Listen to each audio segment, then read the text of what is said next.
सहनशील होकर मिथ्या मान की भावना से सर्वथा शून्य रहकर एवं दूसरों को सदा ही पूर्ण मान देने वाला होकर ही सदा से हरि नाम का कीर्तन विनम्र भाव से करना चाहिए।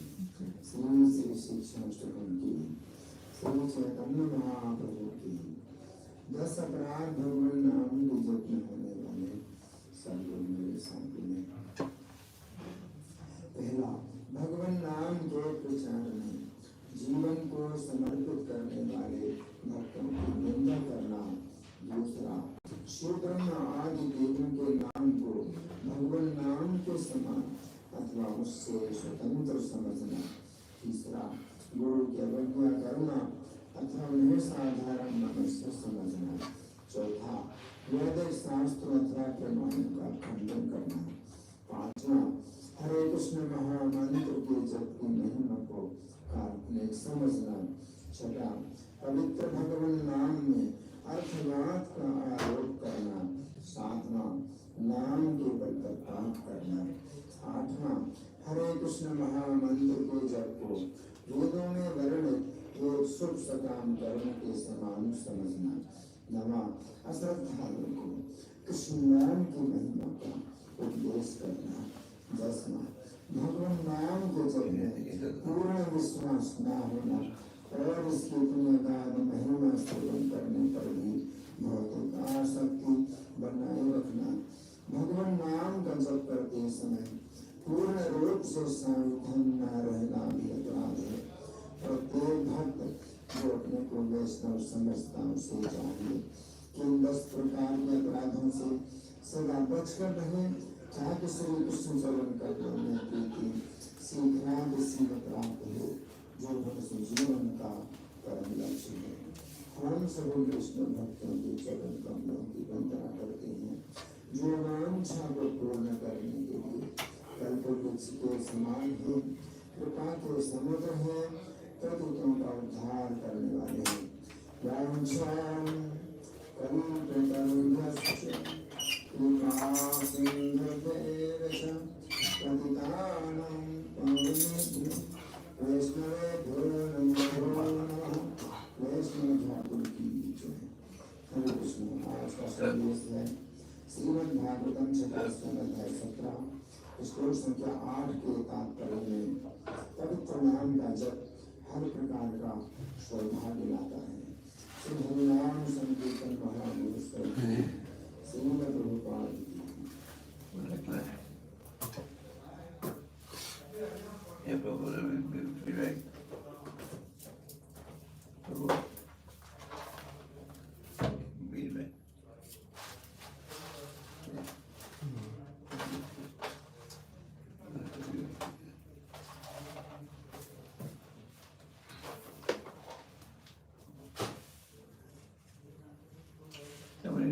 reading.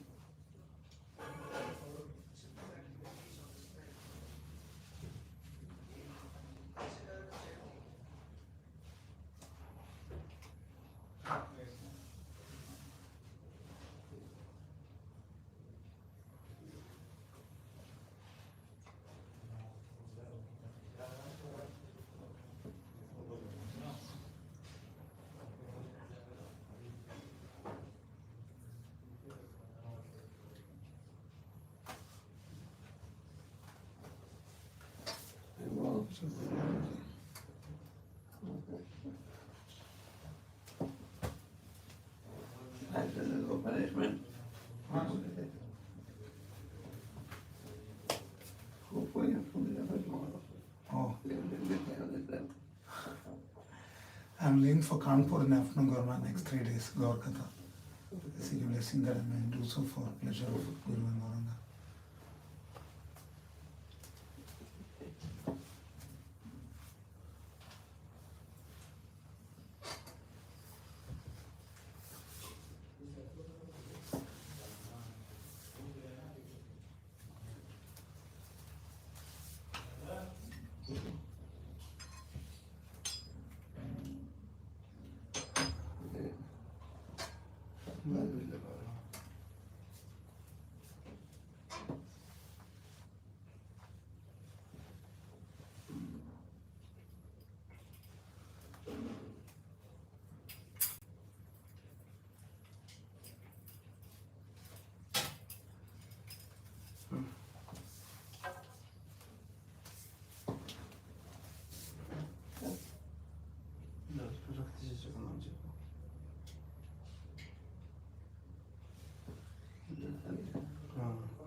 आया।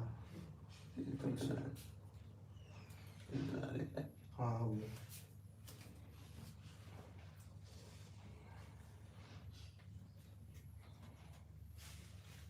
Someone they were reading. कहाँ है वो? आया नहीं, रकम मत देखो। अरे अरे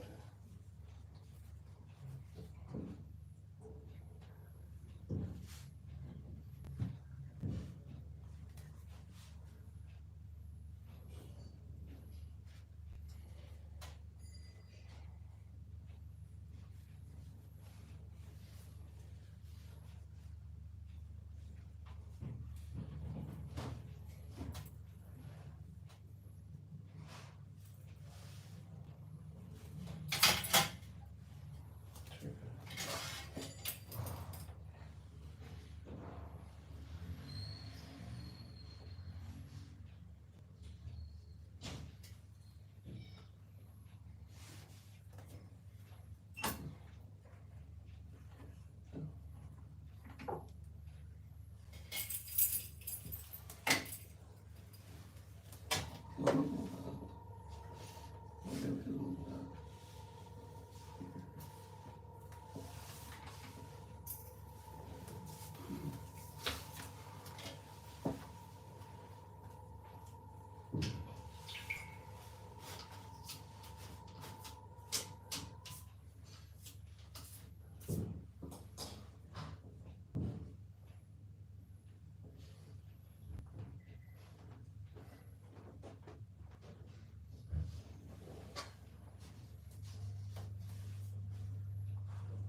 The beginning really.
महाराज की जय।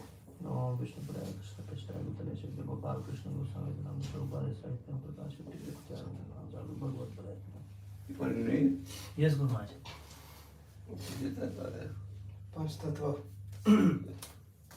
पंचतत्व का होते तो Yeah, it looks for me.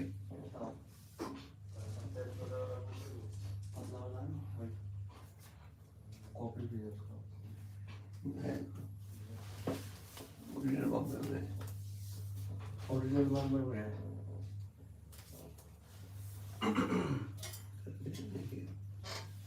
ये हो गया, कुछ दीजिए कपड़े से।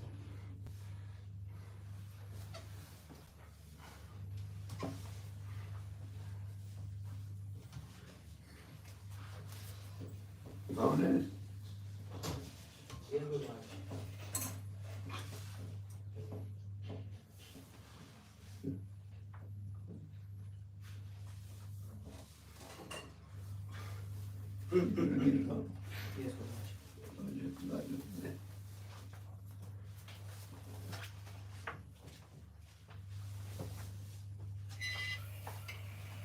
कहाँ से पढ़ना महाराज? अच्छा,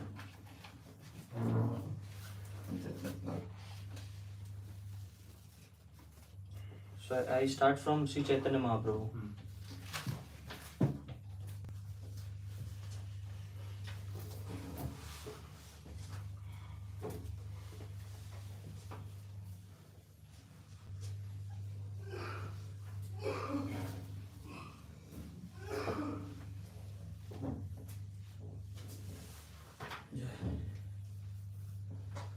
ज्ञानतिमिरन्धस्य ज्ञानाञ्जनशलाकया चक्षुरुन्मीलितं तस्मै श्रीगुरुवे नमः।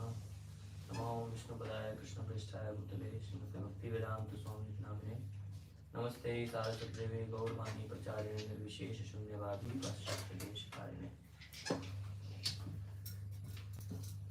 श्री चैतन्य महाप्रभु विश्वम्भराय गौराय चैतन्याय महात्मने सचीपुत्राय मित्राय लक्ष्मीशाय नमो नमः।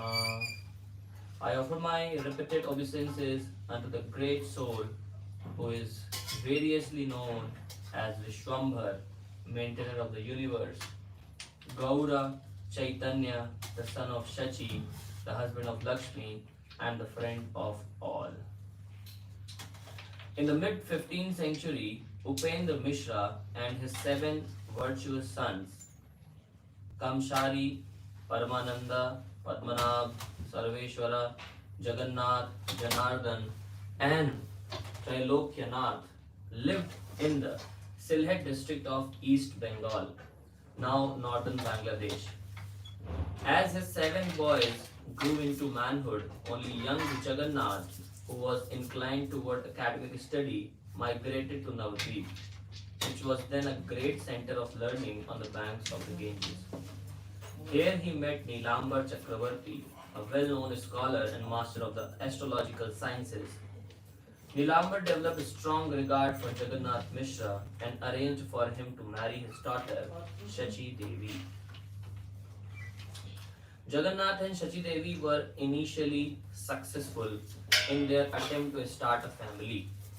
They had 8 daughters in succession, all of whom died shortly after death. As time went on, however, Shachi gave birth to a son, Vishwaroop, and the joy in the Mishra household began to grow. Several years later, in February 1486, another son was born, Vishwambhar, their 10th and final child. He would later be known as Sri Chaitanya, the combined manifestation of Radha and Krishna, the embodiment of spiritual ecstasy. The name Vishwambhar was bestowed upon the child by Nilambar Chakravarti. Being an astrologer, he was able to detect that the boy would indeed be the maintainer of the universe, that he would be wiser than Brihaspati, that he was Narayana, and that he would establish faith in God all over the world. Apparently, the child's horoscope also indicated that he would eventually take sannyas, the renounced order of life. But Nilambar chose not to give this information to Vishwambhar's parents. Baby Vishwambhar showed great delight when he heard the local people chanting the name Hari. For this reason, the neighborhood ladies called him Gaur Hari, acknowledging his golden complexion and his attachment to the name of God. One of these ladies, Sita Thakurani, the wife of Advaita Acharya, remembering Mother Shachi's pain in losing 8 daughters prior to blessed event, prayed that nothing unfortunate befall little Vishwambar, and for this reason she blessed the boy by naming him Nimai. In Navdvip, it was said that the bitter leaves of neem tree would ward off evil spirits and negativity. In addition, little Nimai was born under a neem tree. As a child, Nimai was high spirited and mischievous, embodying lovably rascaldom in the mood of baby Krishna. On one occasion, he played on the hood of a large snake, causing fear in the hearts of his well-wishers, but the servant crawled away without incident. Sometimes, as baby Nimai would crawl about, his hands and feet would leave on the ground an imprint of marks of Vishnu, such as the flag, thunderbolt, and so on.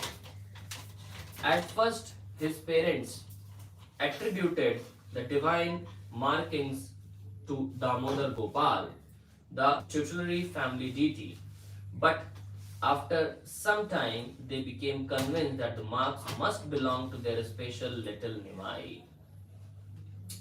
Once two thieves, admiring the golden and jeweled ornaments that adorned Nimai's body, picked him up and carried him away. But the young avatar used his mystic potency to bewilder the kidnappers, and so instead of taking young Nimai to their hideout, they mistakenly returned him to his home. Sometimes Nimai would sneak up on his friends and tickle them with tricks and then run away. He often took joy in creating obstacles in the games of other children, and on several occasions he broke his mother's cooking pot and stole toys from his friends. Once he even made off with part of a meal prepared for a Brahmana guest of his father's. In a separate incident, he and his father take him some 2 miles away from their home to the house of Hiranya and Jagdish, who were preparing delectable foodstuffs as an offering for Krishna. Nimai ate their offerings himself, inadvertently suggesting his identity with Krishna, for whom the food was meant. When Nimai was particularly vexatious, Mother Shachi used to bind him with ropes as Yashoda did to Krishna. On one such occasion, the enraged child ran away to sulk in a private place, a rubbish heap.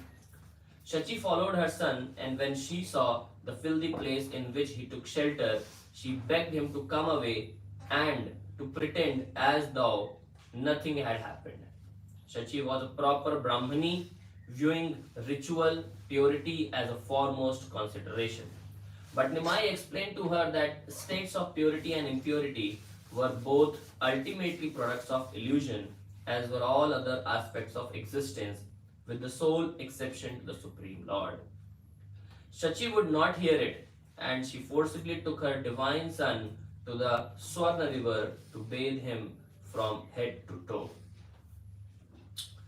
On a similar occasion, Nimai threw some refuse at his mother, and she fainted. He became frightened for his mother's life and in deep affection ran to her side, caressing her face and muttering, "Mother, mother," with remorse. Neighborhood women, observing the incident, decided to have fun with him. They told him that he must immediately bring a couple of coconuts, for only these could save Mother Shachi for certain death. He quickly ran outside and came back with 2 green coconuts. The woman began to laugh joyously, appreciating the knave child's deep love for Shachi Devi. Once when Mother Shachi gave Nimai several sweets to eat, he ate clay instead. Mother Shachi began to severely chastise him, but he quickly turned the situation into an opportunity to philosophize with her. Ultimately, he said, there is no difference between clay and sweets. One is merely a transformation of the other. In this way, all matter is related. Shachi felt that this idea was impractical and that it reflected the worst form of Mayavad philosophy. She then defeated her brilliant son and in so doing she defeated the premise of the Mayavad perspective. She said, while sweets and clay do share many qualities in common and are in this sense one, the two forms of matter are quite distinct as well. Sweets have some nutritional value, while clay, when ingested, will undermine one's health. After this incident, Nimai vowed never to eat clay again. In 1494, when Nimai was about 8 years old, he started formal schooling under Gangadas Pandit. Merely 2 years later, he was hailed as a great Pandit himself, having mastered several languages, logic, rhetoric, hermeneutics, and philosophy. It was at this time, too, that his brother Vishwarup took sannyas, leaving home, never to be seen again. Some say that Vishwarup left his body soon after he took sannyas, manifesting himself as Nityanand Prabhu. Others emphasize that Sri Chaitanya's sacred thread was a manifestation of Vishwarup, since Balram Tattva includes a manifestation as the Lord's paraphernalia. In or near the year 1500, when Nimai was 14 years of age, he took the beautiful Lakshmi Priya as his wife. The young couple were quite happy, and Nimai began to earn his own living by opening a school, teaching grammar and publishing a textbook on Nyaya, which unfortunately is no longer extant. Soon after his marriage, Nimai decided to go to his ancestral village in East Bengal to earn money and to visit his relatives. While he traveled from town to town, his wife did not fare well in his absence. It is said that she was bitten by the snake of separation and that she left this world at tender age while he was away. Shachi encouraged Nimai to remarry. She chose for him the chaste and lovely Vishnu Priya, who eventually became one of the great female devotees in the history of Gaudiya Vaishnavism. Nimai and Vishnu Priya were quickly married upon Nimai's return to Navadvip. Nimai managed to win a following while in East Bengal and had even secretly revealed his mission to Tapan Mishra, a wise Brahmana who came to him with basic existential questions. Nimai told him that the beginning and end of knowledge consist of glorifying the Lord, and that this is best done by the congregational chanting of the holy name. He also told Tapan Mishra about the importance of the Hare Krishna Mahamantra. Later this same year, 1502, Nimai's father passed away, and almost 1 year after that, he went to Gaya to perform the Shraddh ceremony for his father's departed soul. Before taking his historic journey to Gaya, however, he met Keshav Kashmiri, a traveling Pandit who was proud of his ability to defeat all. Hare Krishna. Ajay Goram Pudi.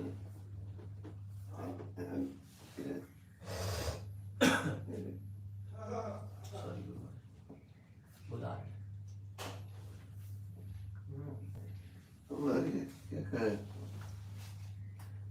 आ गया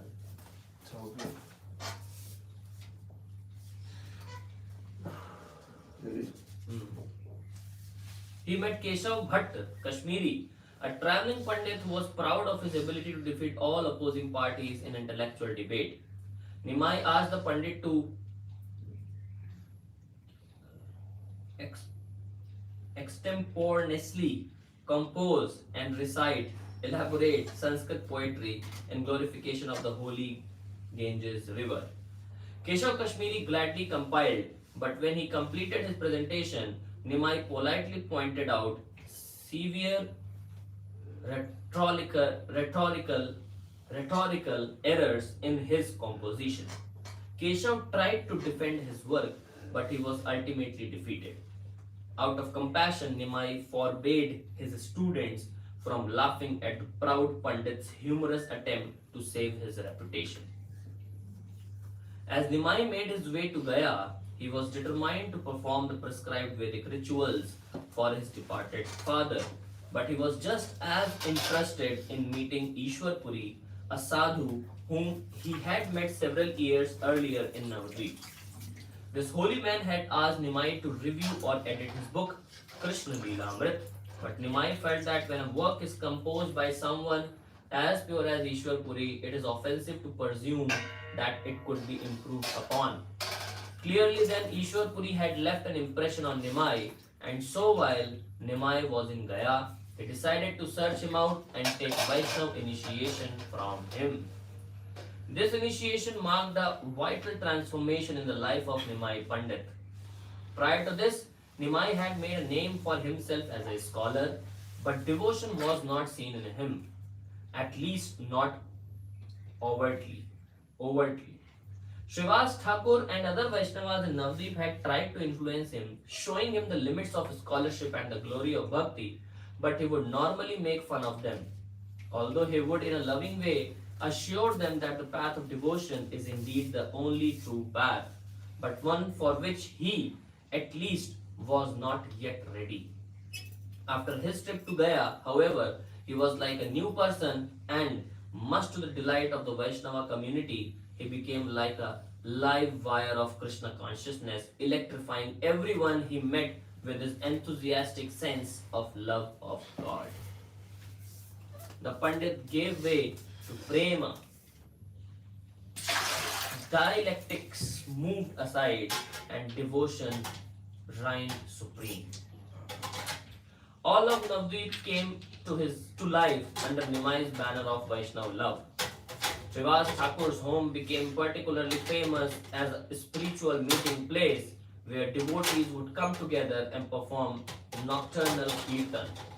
Many of Nimai's most confidential associates would gather there regularly and worship him on a special seat known as the throne of Vishnu. On one occasion, these devotees were even given the blessing of seeing Nimai's full divinity. This was called Mahabhav Prakash, wherein Nimai revealed his identity with the various incarnations of Godhead according to his devotees' relationship with him.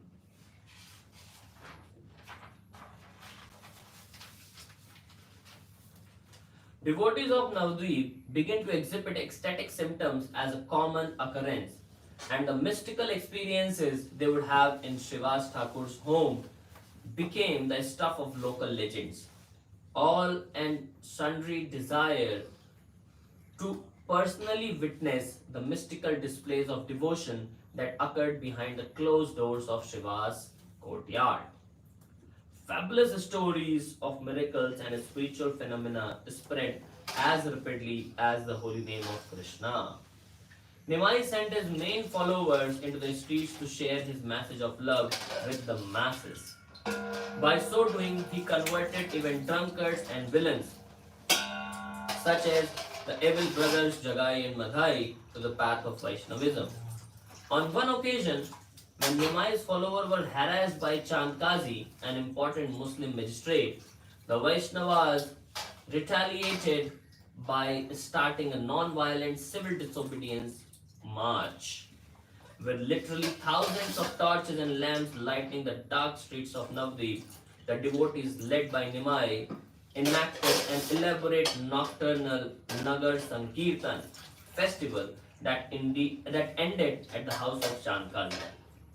Once there, Nimai conversed with his host in an endearing way, quoting from the Quran and the Vedic literature, and in this way he explained the authenticity of his Sankirtan movement.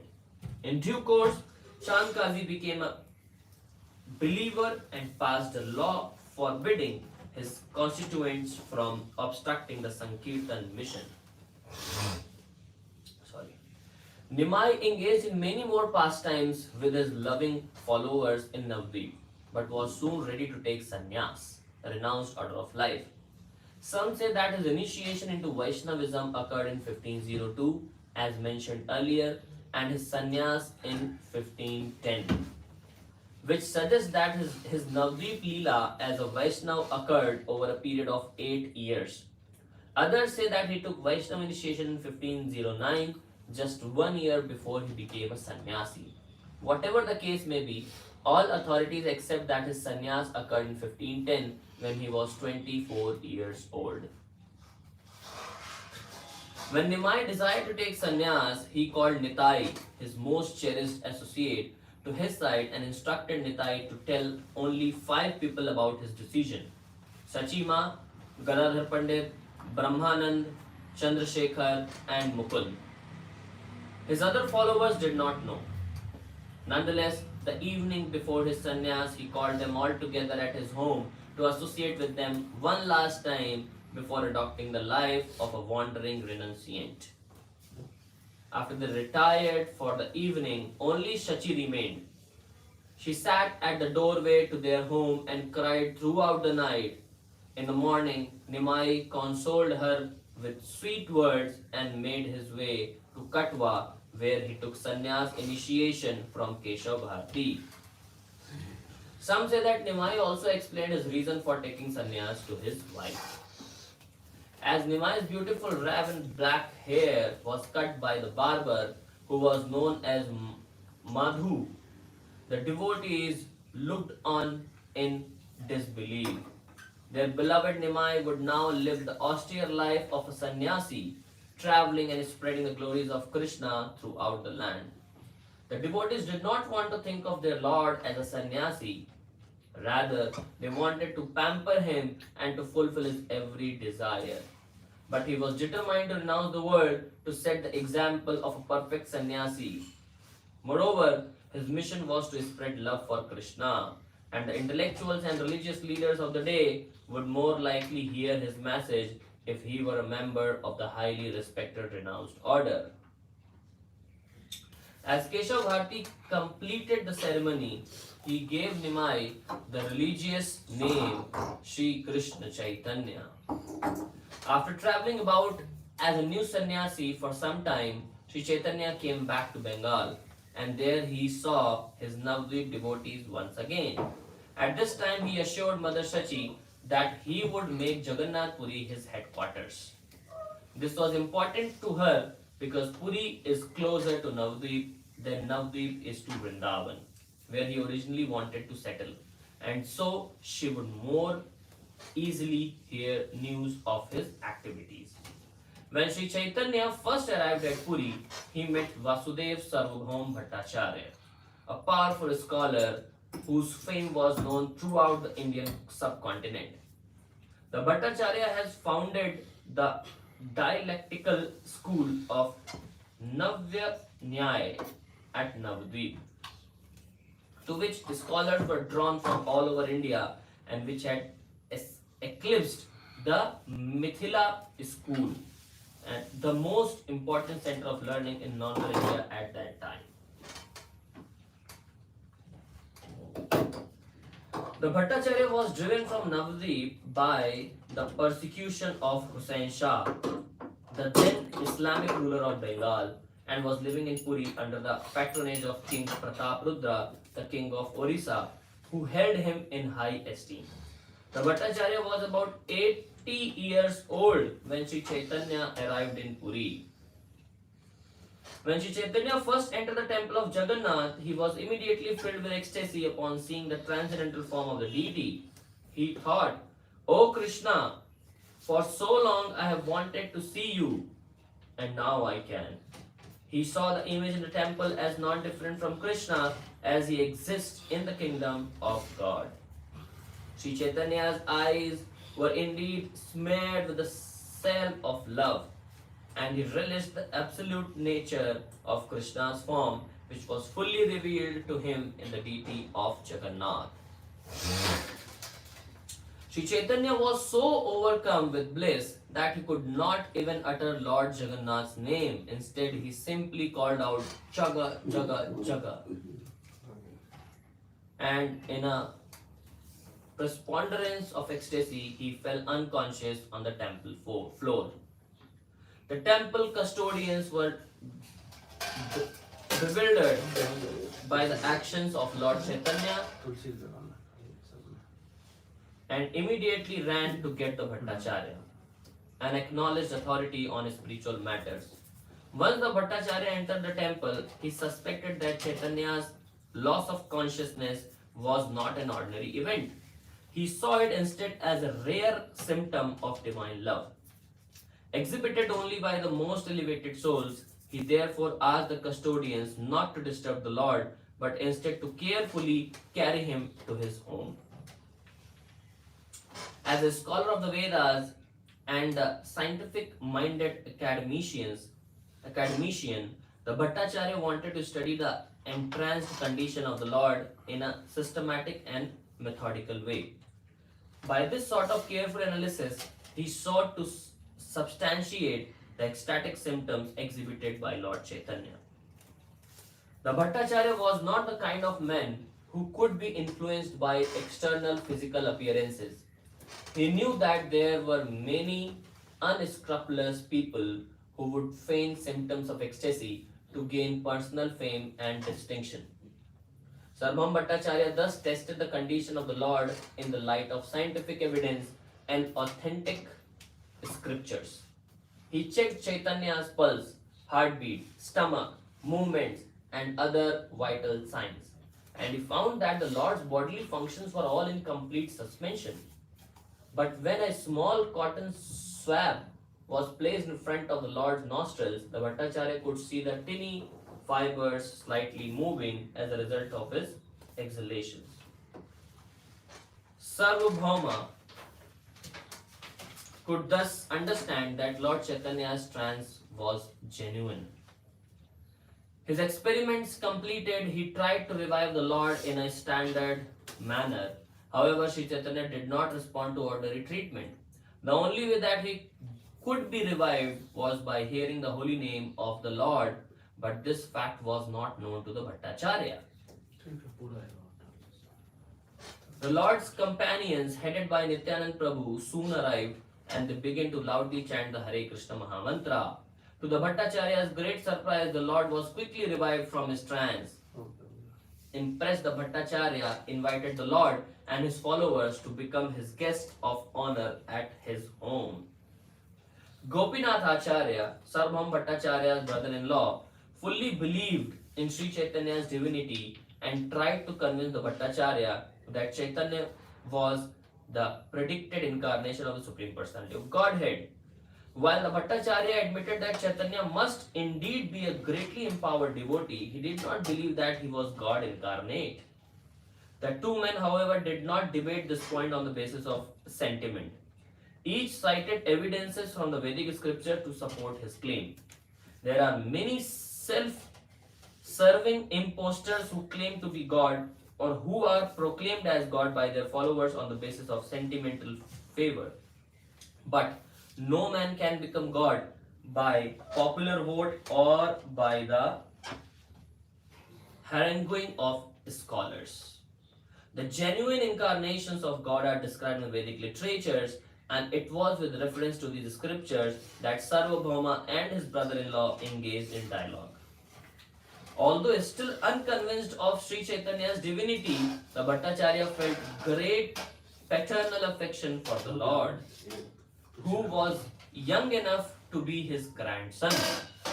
Out of his affection, he was anxious to recite and explain the Vedanta Sutra, for these texts summarized the philosophical knowledge of the Vedas and would help the new sannyasi on his path to perfection.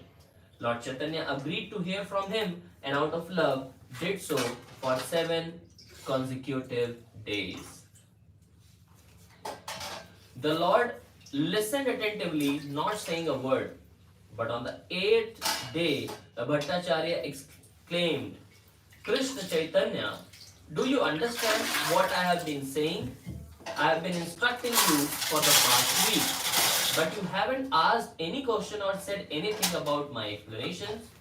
Lord Chaitanya replied to the Bhattacharya's concern, yes, I am a great fool But since you have asked me to hear you, I have been trying to listen as a matter of duty, although I cannot follow what it is you have been saying. When the Bhattacharya asked the Lord just why he could not understand, the Lord replied, actually, I can understand the Vedanta Sutra very clearly. It is your explanation that confuse me. Sarva Bhattacharya had been explaining the sutra according to the impersonalistic school of Shankaracharya, that is to say, he explained them in terms of logic, grammatical wordplay, and mental speculation. Lord Chaitanya indicated that he did not accept this method. The Bhattacharya, on the other hand, was skeptical that the Vedanta Sutra could be understood without relying on such interpretations and literary devices, and so he insisted upon hearing the Lord's explanation of sutras. Lord Chaitanya responded that no interpretation was needed in order to understand Vedanta philosophy. The Vedanta Sutra is as bright and clear as the sun.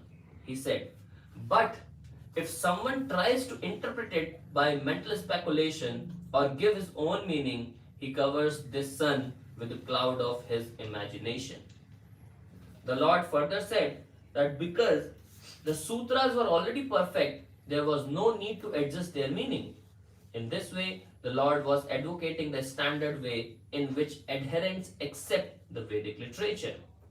Being given by God, the texts are considered already perfect. In India, they are used even today as the last word in any philosophical or pragmatic argument. For example, it is stated in the Vedas that if one touches the stool of any animal, one becomes contaminated and has to take a bath. Elsewhere in the Vedic literature, it is stated that cow dung is purifying. This appears to be contradictory, but the followers of the Vedas accept both of these statements as indisputable facts. The apparent contradiction, incidentally, has been resolved by modern science. It has been discovered that cow dung has antiseptic properties. In fact, cow dung is today used in India as an effective disinfectant and as both a poultic and cleansing agent. Lord Chaitanya thus taught that Vedic wisdom was meant to be accepted as it is, rather than read some obscure, esoteric, or abstract meaning into each text. One should accept the direct meaning as given in disciplic succession from master to disciple for countless eons. Lord Chaitanya then explained all the sutras in a clear and direct way and with extensive quotations from the Vedic literatures. He conclusively proved, based on these texts, that the supreme truth is held to be Krishna, the Supreme Personality of Godhead, rather than pointing to the impersonal absolute as the Bhattacharya had suggested. Vedic literatures ultimately directs one to a personal absolute, the cause of all causes.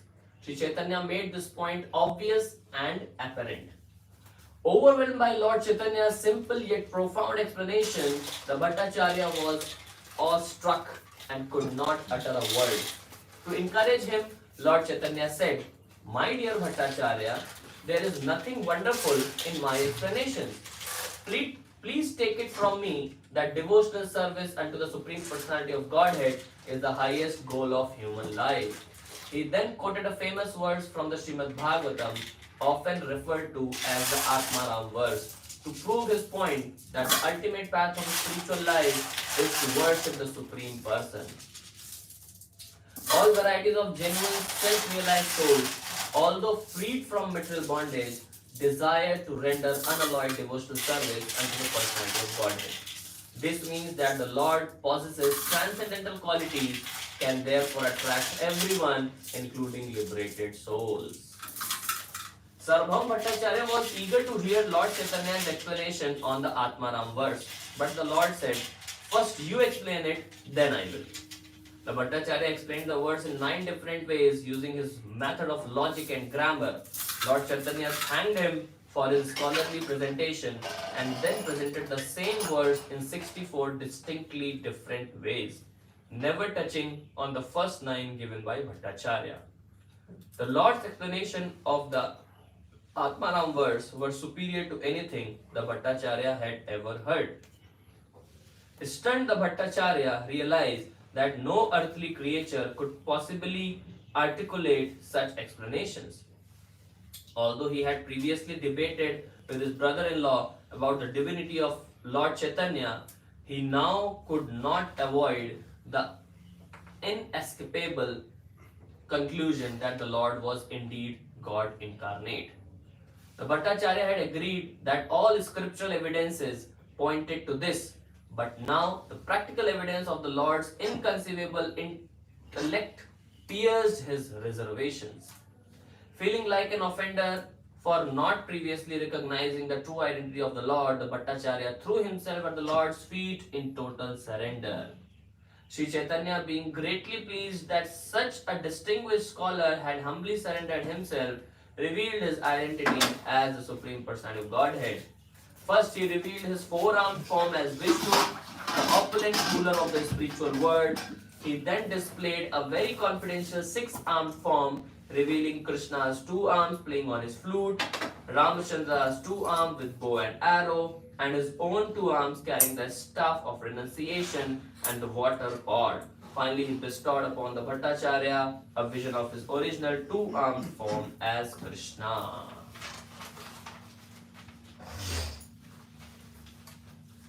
Upon witnessing the Lord's divinity, Sarvam Bhattacharya spontaneously composed 100 verses in praise of him.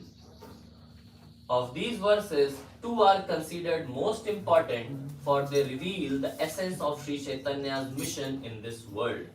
Number 1. Let me surrender to the personality of Godhead who has now appeared as Chaitanya Mahaprabhu. He is the ocean of all mercy and has come down to teach us material detachment, learning and devotional service to Krishna, to himself. Second, since pure devotional service unto the personality of Godhead has been lost in the oblivion of time, the Lord has appeared to renovate the principles, and therefore I offer my obeisances unto his lotus feet. Mahaprabhu appreciated these verses so much that he embraced the Bhattacharya, who at once became filled with even greater ecstasy. In this way, Sarvam Bhattacharya, the great logician and grammarian, became a great devotee of the Lord. Enlivened by this profound spiritual conquest, Mahaprabhu decided to tour South India.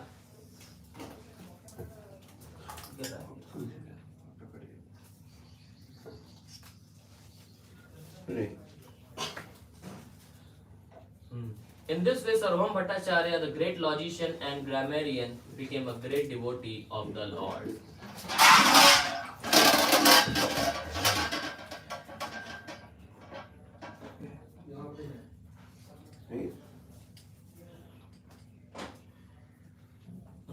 Enlivened by this profound spiritual conquest, Mahaprabhu decided to tour South India and spread the holy name throughout the countryside. But before leaving Puri, Bhattacharya asked the Lord to look for a great devotee named Ramanand Rai, while in the south, for this particular Mahatma would be of great assistance to Mahaprabhu's mission. The year 1510 was thus full of important events in the history of Gaudiya Vaishnavism. The Lord accepted sannyas in the very beginning of that year. After a month of extensive travel, he reached Jagannath Puri and soon encountered Sarvam Bhattacharya. And as spring approached, the Lord began his historic 4,000-mile walking pilgrimage throughout the south.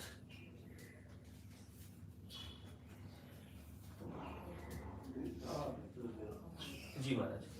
Going from village to village, Mahaprabhu vivaciously sung the holy name and changed people's lives with his electrifying devotion. After miraculously curing a leper named Vasudev at a village called Kurmasthan, Lord Chaitanya continued his South Indian pilgrimage by proceeding to Jr. Narasimha, now known as Sri Narasimhachalam, where a beautiful deity of the Lord's half man, half lion manifestation is still worshipped. The temple is located 5 miles to the northwest of Vishakhapatnam in Andhra Pradesh. Here, Lord Chaitanya taught the eternal truths of Vaishnavism to many sincere souls.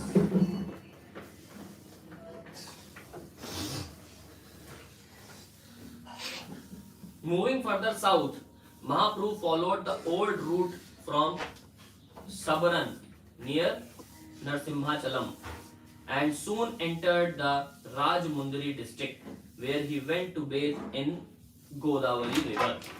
Seated on the western bank, he noticed the governor of Rajmundri, Ramanand Rai, the saintly person for whom Sarvam Bhattacharya said that Mahaprabhu should look. The governor was easily recognizable because he had some 100 servants with him. And yes.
Hare Krishna, Hare Krishna, Krishna Krishna, Hare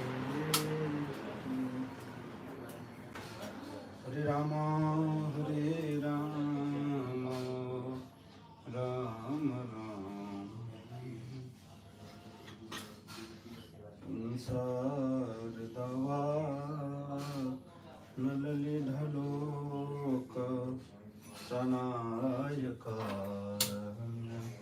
Ghanaghantam Raptasya Kalyana Gunanamyasya Vande Guru Sri Krishnadam Mahaprabhu Ki Samanta Gita Vaditramadam Manasodasena Romanchikampa Sutaranga Bhajo Vande Guru Sri Charanarvindam.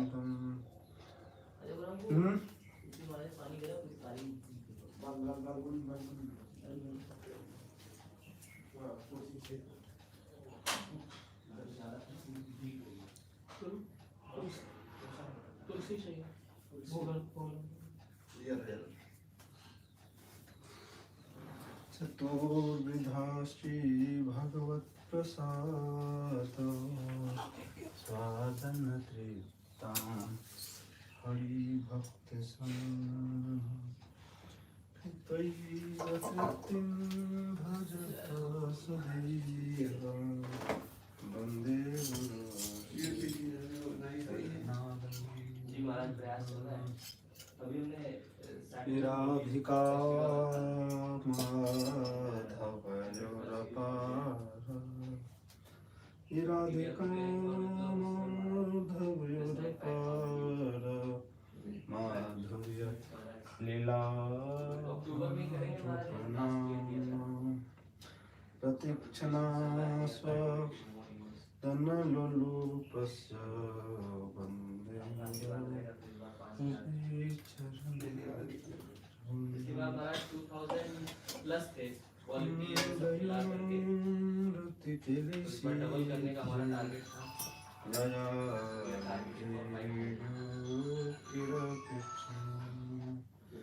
पुत्रादिदक्षा अतिवल्लभस्य वन्दे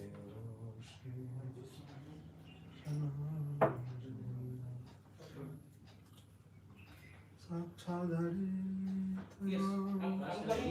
समस्त शास्त्रे तस्तथा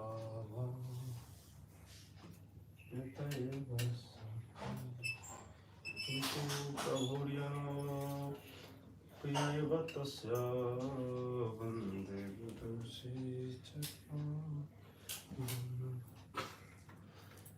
यस्य प्रसादात् भगवत्प्रसादो यस्य प्रसादात् न गतिकुतोऽपि ध्यायन्तस्तस्य यशस्त्रिसन्धं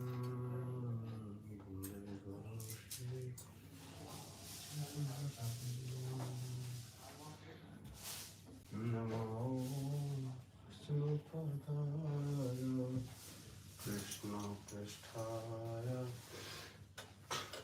भूतले श्रीमते भक्ति वेदांत स्वामिनिति नमस्ते सरस्वती देवी गौरवाणी प्रचारिणे निर्विशेष शून्यवादी पाश्चात्यवदेशकारिणे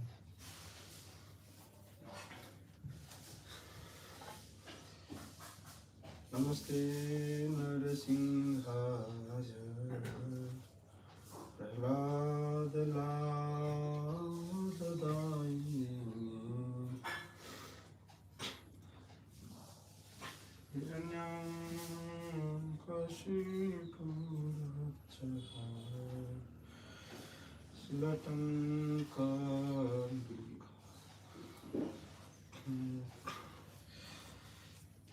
नरसिंहा परतो नरसिंहा यतो आयामि ततो नरसिंहा बहिर्नरसिंहा हृदये नरसिंहा नरसिंहमदिं सद्नुदे नरसिंहमदिं प्रपदे तव कर कमल बड़े नाखम्बदभूत सिंहं दलिता हिरण्यकशिपु तनुभृङ्गं केशवोघ्रिता नरहरिरूप जय जगदीश हरे जय जगदीश हरे जय जगदीश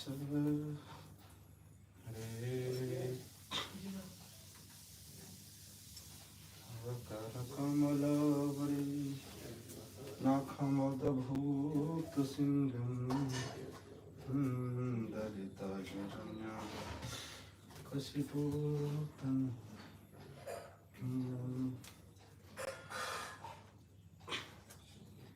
केशवकृतो नरहरि रूपो जय जगदीश हरे जय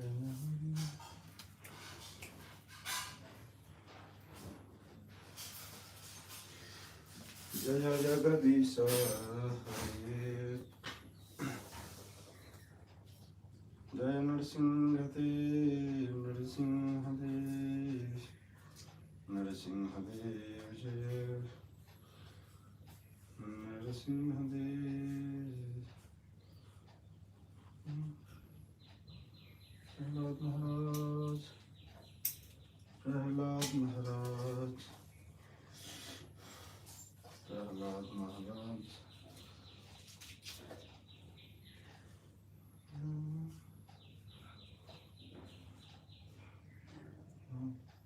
उग्रं विग्रं महाविष्णुं उग्रं विग्रं महाविष्णुं ज्वलन्तं सर्वतोमुखं उग्रं विग्रं महाविष्णुं ज्वलन्तं सर्वतोमुखं नरसिंहं वेदरं अभी बस नया जो चैन के वाले एकदम है दिसंबर को रखा है सब लिखा हुआ है बहुत है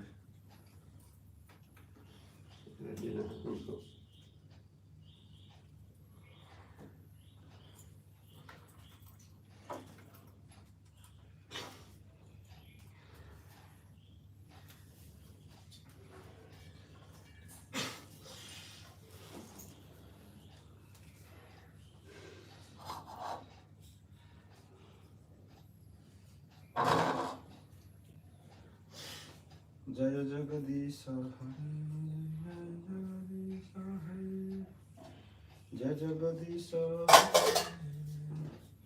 जय जगदीश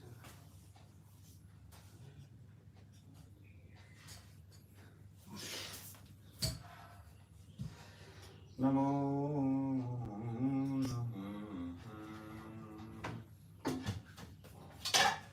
तुलसी कृष्ण प्रेयसी नमो नमः राधा कृष्ण सेवा पावो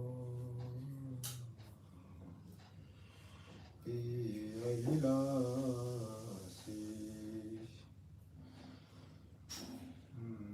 जे तुम्हार शरण लय तारा वांछा पूर्ण कृपा करी करता रे वृंदावन वासी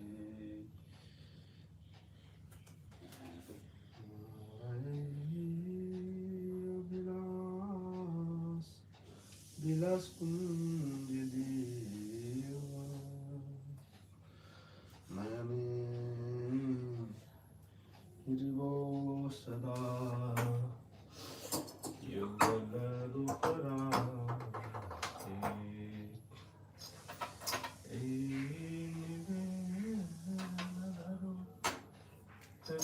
किरणुगाता करो शिवाय अधिकार करो निज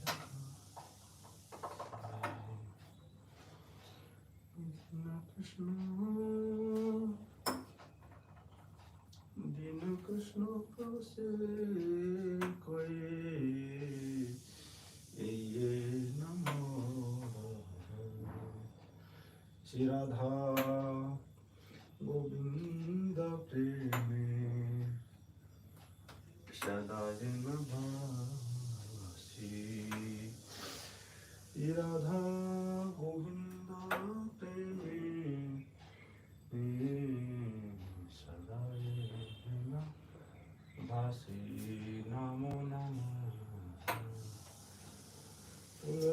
Krishna Prayasi Namo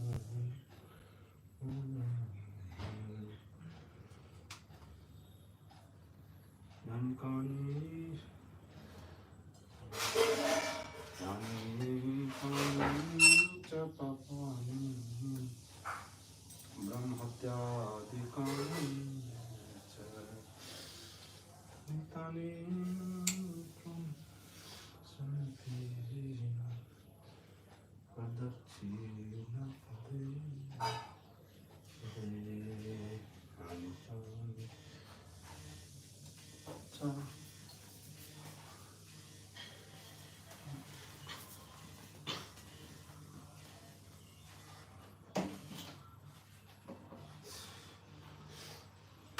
हाँ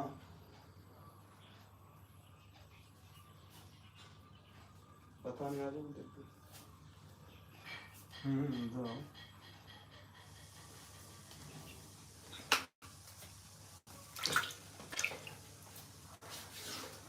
Yankani cha papani Tadikani cha Tani tani Brahmasanti Padachina pade pade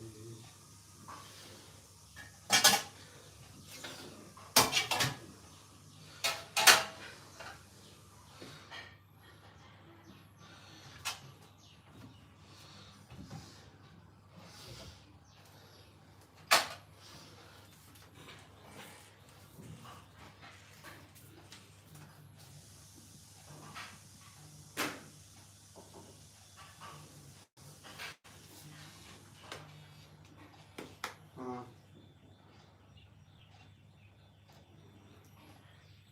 हाँ आओ देखो पूछ रहे थे जल्दी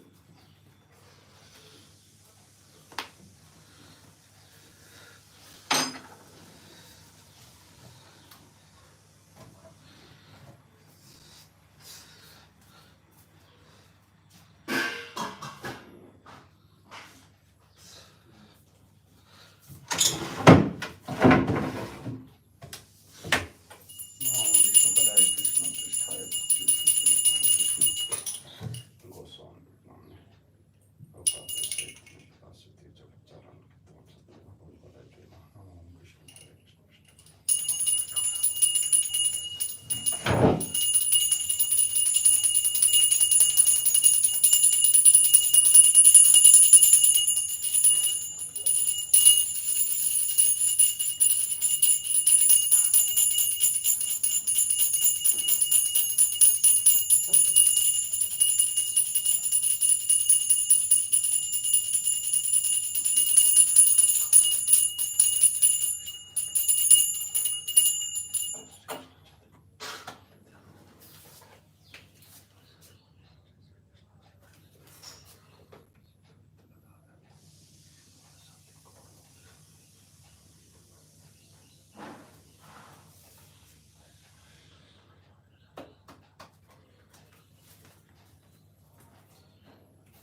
के बता।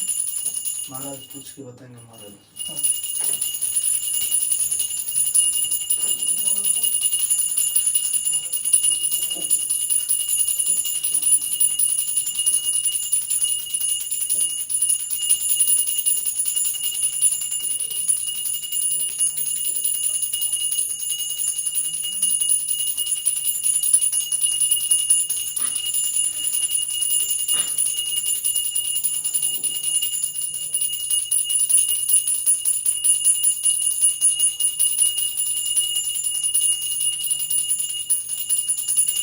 जय नरसिंह जय नरसिंह जय जय जय श्री नरसिंह राम विजय महाविजय रविंद्रम शरण नरसिंहम विजयम नरसिंहम शिवम भजम नमाम हम जय नरसिंह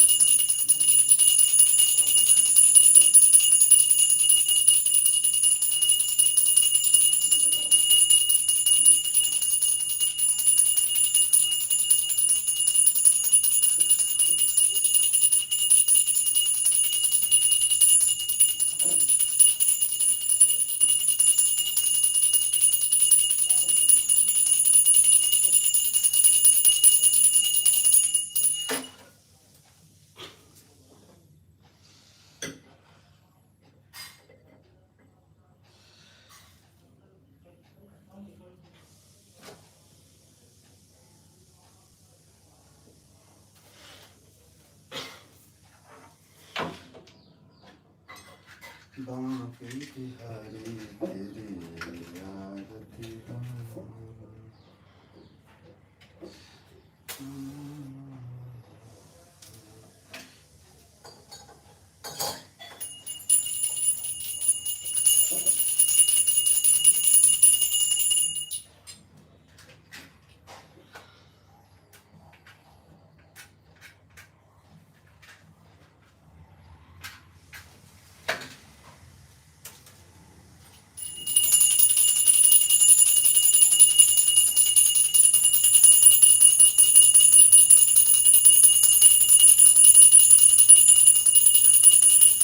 जय जय जगन्नाथ सच्चिदानंद त्रिभुवन हरिदा शरण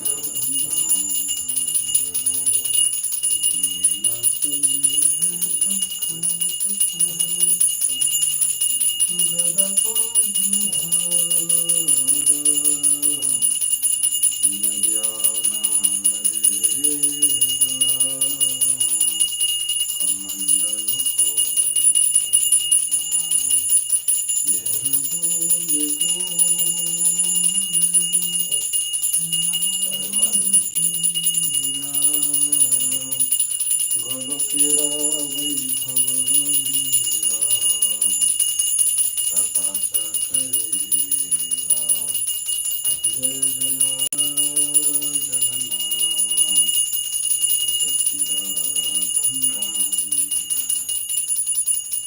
जय जय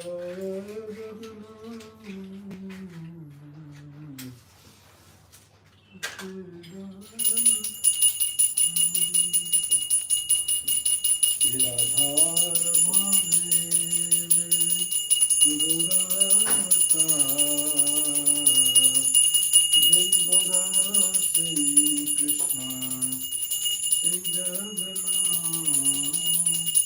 जय जय जगन्नाथ सच्चिदानंद भगवान करेगा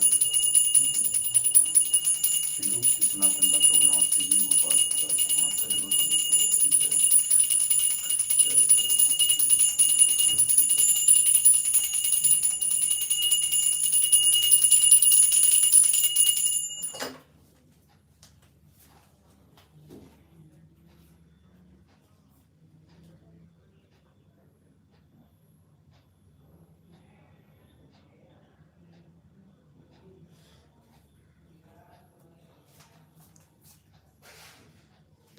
लीजिए ऑनलाइन आरती।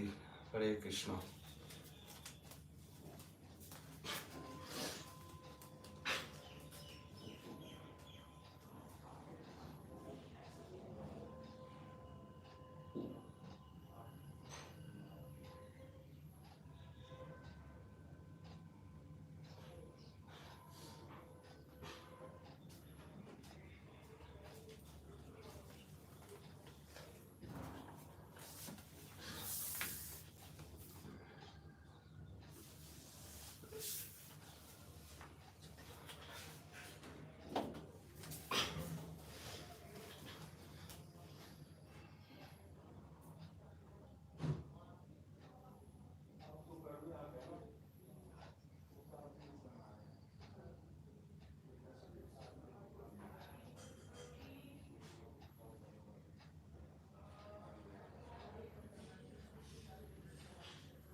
जय जय जगन्नाथ सचिदानंद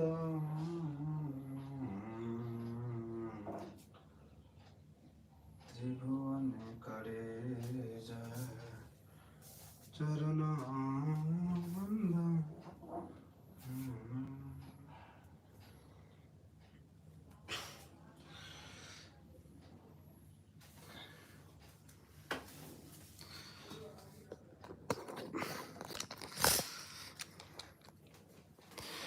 पास से दर्शन कीजिए, क्लोज दर्शन। बिंदा देवी हरिनगर बोलते हैं, हरिनगर क्योंकि इसमें 250 शालिग्राम है। नगर है एक शालिग्राम का नगर। ये कुरमादेव अनंत शेष कृष्ण बलराम चरण, नरसिंह देव, दामोदर शिला, कृष्ण चरण, तुलसी जी, गिरिराज जी के ऊपर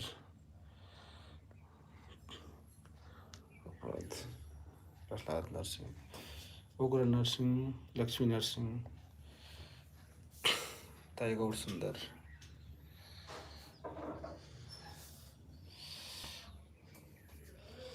जगन्नाथ बलदेव सुभद्रा सुदर्शन की जय।